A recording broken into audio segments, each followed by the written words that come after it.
Minecraft, a game known for its community and their inventiveness when it comes to gameplay. The game was officially released in November of 2011 by Mojang. Minecraft has since then sold millions of copies across various platforms, amassing the attention of many. Across Minecraft's lifespan, players have created various different ways to keep this 11-year-old game alive. Minecraft offers mechanics that allow players to be creative with the role they choose to play and the world around them. Mining plays a large part in finding valuables to better the experience of the game. I prefer casual mode because I feel like I can be more creative. In creative mode, farming exists as the grass blocks are craftable into seeds for easy farming.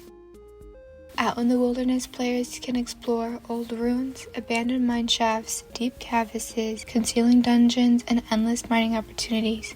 With creative mode, players can do even more with the access to every block and object available in the game, along with the ability to fly, giving players the reach to build and create with no limitations holding their creativity back. I like survival because it feels like I'm actually working towards a goal. Surviving is another mechanism available to players in the game, which includes constructing portals to transport to the hellish netherrealm. The game also has an end where players can battle the game's boss, the Ender Dragon. So now that we know what Minecraft is and how it operates, how can we subvert the game's traditional mechanics in order to create an alternative player experience? Well, one way this can be accomplished is through speedrunning. Speedrunning is the practice of playing a video game as fast as possible. In the case of Minecraft, that means traveling to an area literally known as the end and beating the final boss within a short amount of time. But what makes speedrunning so subversive? I think the most obvious answer lies in its rejection of chrononormativity. By playing the game faster than the world of Minecraft intends for them to play, speedrunners actually set their own terms for the value and experience of existing within their given space. All of a sudden, game spaces turn into negative spaces, which the player is then expected to bypass in order to reach their own self-proclaimed goals, to get the fastest time or to beat the fastest record, which currently clocks in at around 9 minutes and 8 seconds for Minecraft version 1.16. But in order to achieve these goals, speedrunners must play in such a way that involves zero mistakes, and that in itself requires constant practice and dedication, and of course, queer subversive failures.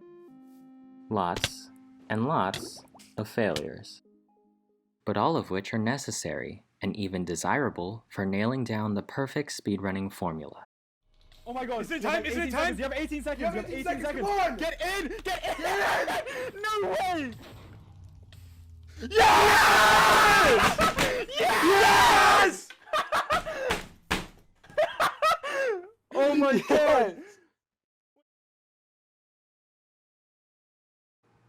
But subversive gameplay doesn't always have to be so demanding. Sometimes it just means coming up with new ways to have fun.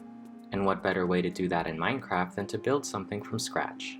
Introducing minigames, the queer gamer's infinite playground. If you can dream it, you can play it.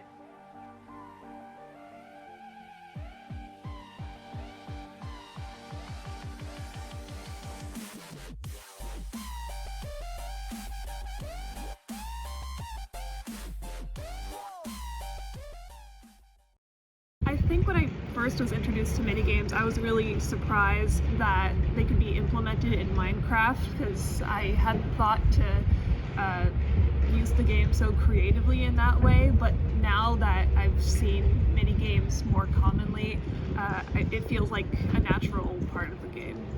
What are your thoughts on minigames that completely ignore Minecraft's naturally generated landscape, like Skywars or anything with a custom-built arena? I think it's really interesting. A lot of Minecraft to me is about totally reshaping the landscape, so I feel like it makes sense that players have used that aspect to make their own games. What are your thoughts on mini-games that use redstone or command blocks to get around the limitations of Minecraft's original source code? Would it still be considered Minecraft at that point? I think it would still be considered Minecraft.